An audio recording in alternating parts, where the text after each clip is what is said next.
Hello and welcome to Bookish and Beverages. I'm Melissa and I pair a delicious beverage with summary recaps on fantasy book series so you can remember what happened without having to reread it. And today we'll be diving into Quicksilver by Callie Hart. This is book number 1 in the Fae Alchemy series. Content warning, there are full spoilers ahead, so if you haven't read this book, pause, save, and come back later. Now let's go grab our drink. For our beverage today, we'll be making an Oshellith tea. Here's what you'll need. In a tea strainer for loose leaf teas, add 1 teaspoon of Butterfly Pea Flowers or 1 tea bag. Add 1 cup of boiling water. Cover and let it steep for 5 minutes. Once it's done steeping, strain the tea, squeeze in the juice of a quarter lemon wedge, and watch as your tea changes color.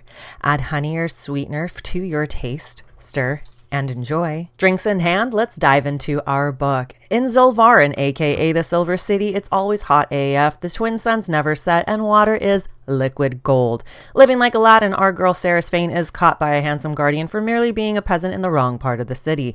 Saying she's from the quarantined Ward 3, the guard drops her like a hot tamale and takes off his golden gauntlet. With dollar signs in her eyes, she snags the gauntlet, runs for her life, and climbs up the wall to make it back to Ward 3, where she lives.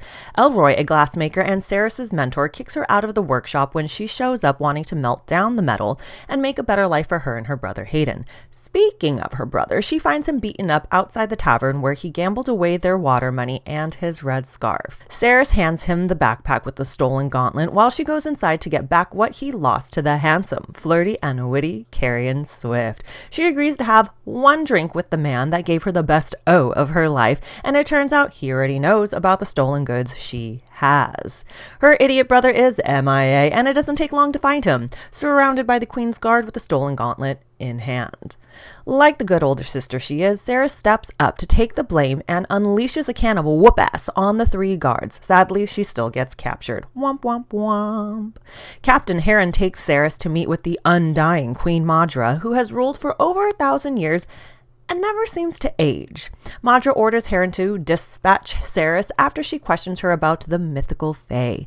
Bleeding out on the floor, Ceres magically stops the dagger in Heron's hand, liquefies it, and makes it chase him. In a last-ditch effort to take him down with her, Ceres pulls the ancient sword stuck in the ground out like King Arthur. She must be close to dying because death has come in person to claim her as he emerges from the pool of silver, and damn, he's looking like a snack. After calling her pathetic and seeing her with the ancient sword, he puts his chain necklace on her as she passes out. 10 days later, Ceres wakes up alive and healed in the Fae realm. What? Madra wasn't completely unhinged? Everlane, the Fae princess, gets Ceres cleaned up and fit for a meeting with the king of the Evalian Fae, her father, Belicon. Boo! Belicon tells Ceres that all the people she knows back home are probably dead because Madra is a psycho biatch. So she's stuck here and will be working with him from now on. Her task is to awaken the Quicksilver and reopen the portals between worlds. Dismissed. Next, a feral version of Death is brought in by a group of guards. Turns out his name is Kingfisher, and Belicon is making a show of condemning him for his crimes until the ancient oracle demands the magical pendant be returned to Kingfisher. General Renfis, or Ren, comes forward requesting that Kingfisher be released to him to fight on the war front as punishment. Belicon finally agrees, but only if Kingfisher will work with Ceres for 1 week to teach her about the Quicksilver. The next morning, it's day 1 of her task, and Ceres learns that she's an alchemist. But only Fae can be alchemists, so she must have a drop of Fae blood somehow, because there's no way she could have activated the Quicksilver pool and wielded the ancient sword named Solace. Off to the forge they go, but not before Everlane drops a huge bomb. Her and Kingfisher are siblings. The forge is a disaster, so Kingfisher and Ceres play Barney's cleanup song while they get to work. Ceres finds a fox and discovers how bitey they can be, and Kingfisher answers a few of Ceres's questions. We learn that his mom gave him the super powerful pendant that helps him travel through the Quicksilver, aka a relic. He traveled 1 time without it, and the Quicksilver made him go a little cray-cray, but luckily, the healer drew most of it out of him. Now he has to wear the pendant to help him stay sane. Day 2 in the forge, and it's time to work with the Quicksilver. Ceres tunes into the right radio station and hears the Quicksilver as it chants, Anarathmore. Then she talks to it and commands it to sleep. A few days pass learning in the library and working in the forge with little progress until the heat is turned up a notch in the forge and Ceres gives in to her curiosity and makes out with Kingfisher. Like the sneaky thief she is, Ceres steals his signet ring and dashes to the silver pool beneath the palace after Kingfisher leaves her. Letting the fox free, she wakes up the silver, and just when she's about to travel through, Shadow Daddy Kingfisher appears out of smoke, stopping her. He makes a blood oath pact with Ceres. I bring back your brother, you help me, and do as you're told until death do us part. 1 hour later, the fox comes back and she officially has an animal sidekick named Onyx. Kingfisher pops back up through the pool as Ceres races to put the pendant back on him. The relief of her brother alive and well is short-lived because the wrong guy is unconscious on the floor. Carrion f***ing Swift has entered the chat again. It's time to peace out, and Ceres has no choice but to leave with Kingfisher because she's oath-bound to him. Wren meets them at a tavern where they kick it until Kingfisher and Wren are recognized by the tavern goers as they express their gratitude and retell the stories of battles Fisher and Wren won for their people. That's their cue to leave as they teleport through the ominous Shadow Gate to Kalish, straight to the war front. Waking up with Carrion at the foot of her bed, Ceres finds out that her brother and everyone else is in fact still alive and kicking it back in Zulvarin. Ceres requests another bound promise from Kingfisher to release and allow her and Carrion to return home when enough relics have been made. He agrees, but she got the short end of the stick because she didn't pay attention to the details. Again.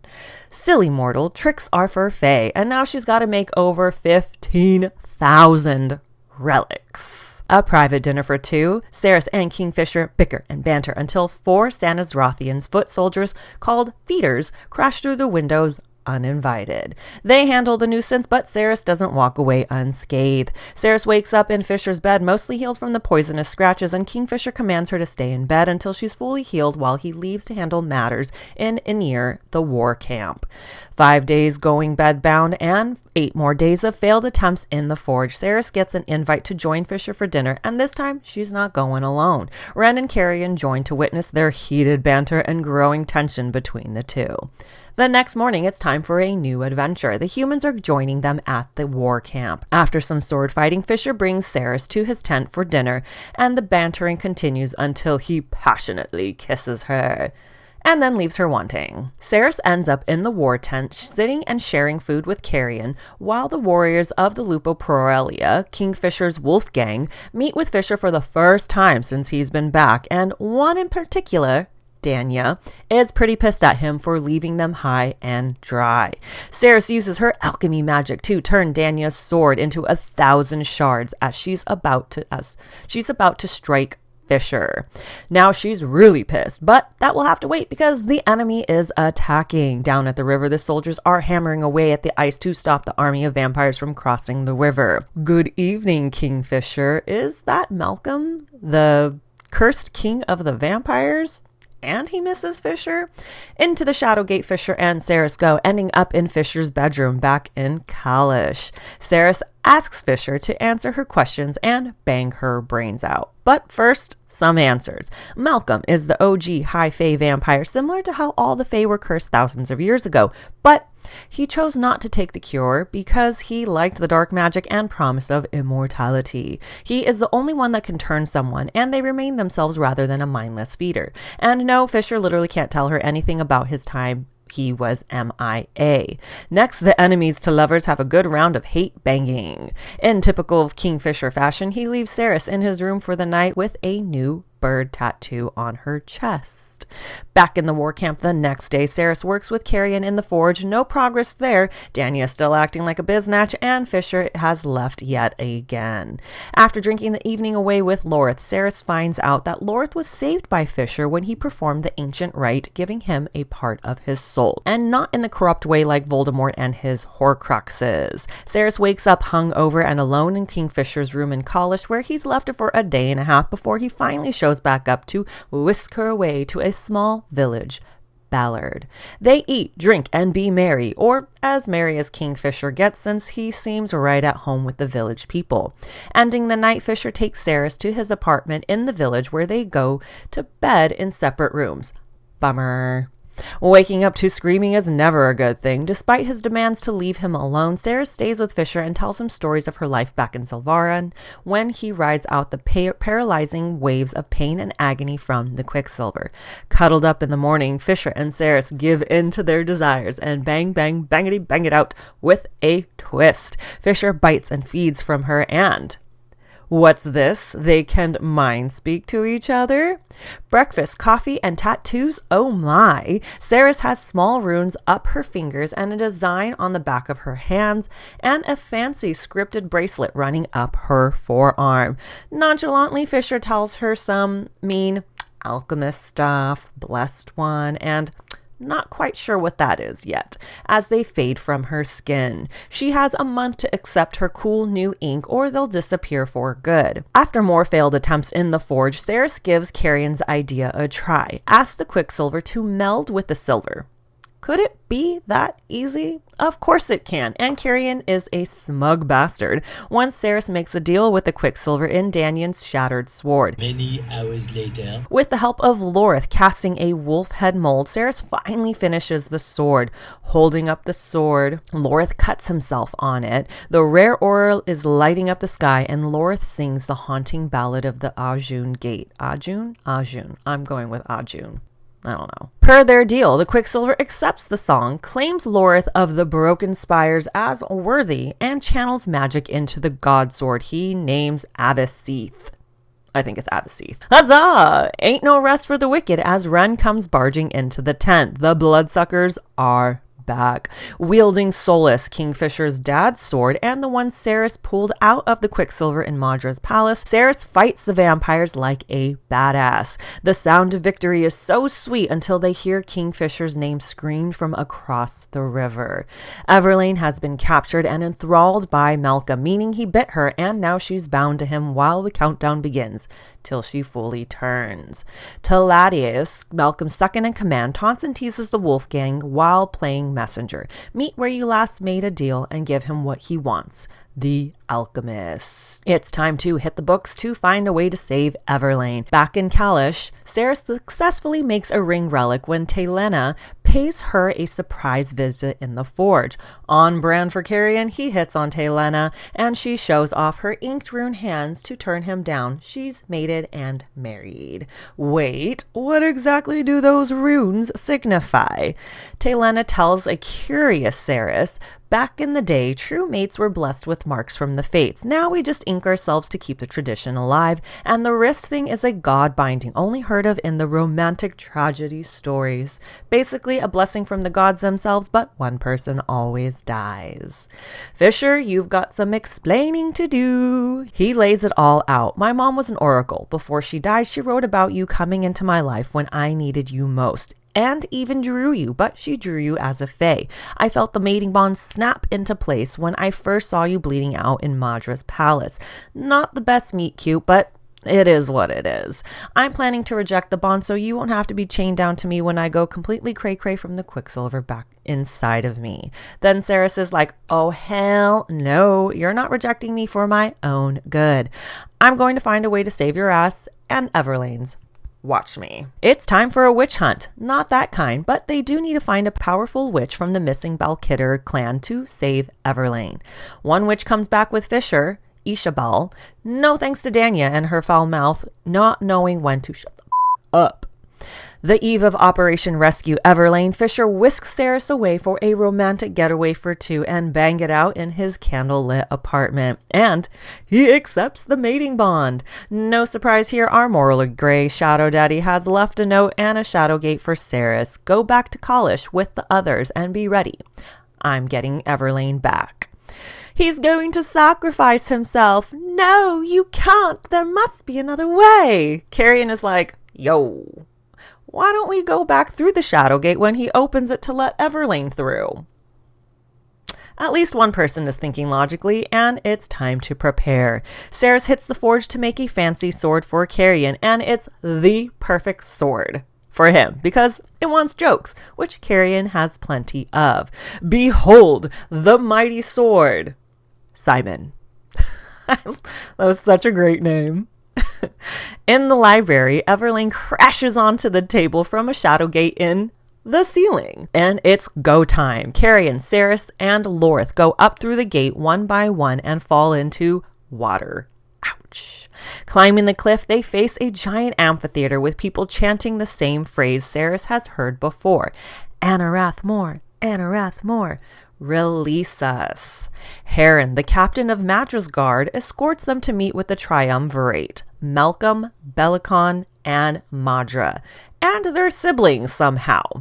I don't know if they're actually siblings or they just call each other brother and sister, because I couldn't actually get confirmation. So if you know, let me know in the comments. Released from his oath, Kingfisher is finally able to tell the story of what happened at Gillithry and the time he went MIA for over a century. 7 warriors versus 20,000 vampires. The odds were not in their favor. Kingfisher goes to find and kill Malcolm himself, and who does he find instead? Belicon. Boo. Who's been working with Malcolm the whole freaking time. Belicon makes a coin toss deal with Fisher to save the people of Gillithry, and we all know the devil is in the details when it comes to blood oaths. The coin is tossed and Malcolm catches it, so the coin never touches the ground and Fisher is bound. In a last-ditch effort, he traps all of the feeders and people turning in the city and torches it up. Being the asshat he is, Malcolm hides the coin at the center of the Tri-Wizard Tournament maze, where Fisher spends a century looking for it, until the Quicksilver was awakened and he jumped right into the secret pool under the maze. Storytime over and all hell breaks loose as Fisher grabs Solace from Ceres and takes out Belicon. For now, Ceres unalives Heron, and the 4 of them are rushing into the shifting Tri-Wizard Tournament maze. First obstacle, Morthil, a spider demon fae abomination. Lorith kills it, and Ceres leads the way towards the Quicksilver pool in the center, where they stumble into a huge ass pile of coin. The triumvirate siblings show up, even Belicon alive and well in District 13. Doing what Carrion does best, he taunts and teases until Malcolm bites him and feeds for him. Joke's on Malcolm, because Carrion is the missing Dianthus heir, and his blood is like poison for the vampire because it was his bloodline used to create the blood curse. Ceres takes off to find the real coin, which conveniently has Quicksilver in it, and she bargains a favor to help her find where it's at. Inside Morthil. The ink reappears on her hands as she reaches in to find the coin. She can think about how she accepted her mate bond later because a melting Malcolm shows up. He's kicking her ass and pries the coin from her clutches, but she is not going down without a fight. She stabs a dagger into his throat to distract and steal back the coin pouch, but he gets a devastating and deadly blow in.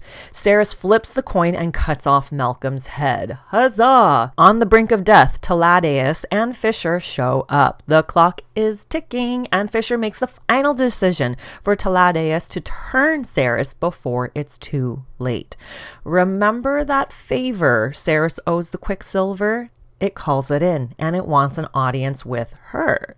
Ceres gets yanked from Fisher's arms and into the Quicksilver pool, face to face with the twin goddesses, Baal and Mithin, and their father Zareth, the god of chaos and change. Ceres has a nice little chit-chat. Zareth shows Ceres the tree, aka the entire universe, with each silver leaf representing a realm. A rot has been spreading throughout the tree, and Zareth has been waiting for an alchemist to reset the balance. The catch is that every time Zareth would look into his crystal ball and see Kingfisher and Ceres getting together, it sparks off a series of unfortunate events that ends with the tree dying, aka the end of the universe. Zareth has been meddling with the fates to prevent this from happening, and if it was up to the other gods, they just start over and plant a new tree, meaning billions and billions would die. So Zareth makes a proposition. If you want you and your mate to live, I can bring you back as something the universe has never seen before. But You'll be severed from my God-bound protection, and I will no longer be able to meddle or save you. Cerys accepts, and Xaereth is like, you're on your own, kid. Best of luck.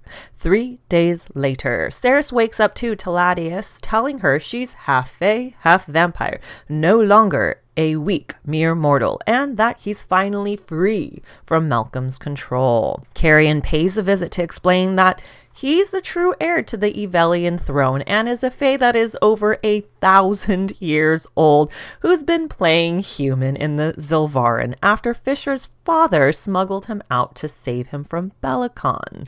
Lorith visits next and fills Cerys in on all that's happened. Everlane is alive and is having her Sleeping Beauty moment, but she should wake any day. Madra dipped out through the Quicksilver as soon as shit went down. Belicon put up a fight and then ran like a little biatch when Lorith brought out his fancy god sword. Fisher finally makes his way to Cerys and she notices his eyes. There's a little less Quicksilver in them thanks to Taylana and Ishabal working together to get it out of him little by little.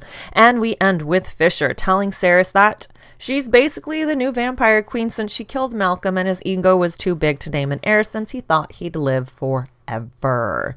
Her coronation is in 2 days. And that concludes the summary of Quicksilver, and I'm super excited for Brimstone and to get answers for some of my burning questions, like, is Malcolm actually like dead? Because they did say that to kill one of us, you have to kill all of us. And also, what does the bird tattoo represent or mean that's on her chest? Because we got answers about, her runes and tattoos on her hands, but I'm like, nothing was explained about the bird tattoo on her chest. So I am just like, why is this eating me up inside? So what are some of the questions that you have and maybe even some of your theories? I love going down theory rabbit holes, so please just drop them into the comments. I really want to figure this out. So thank you so much for watching and stay tuned for more summary recaps on your favorite fantasy book series. If you enjoyed this one, please like, subscribe, and share with your fellow book lovers. And if there are any series you want summary recaps on, just drop it into the comments as well. And thank you.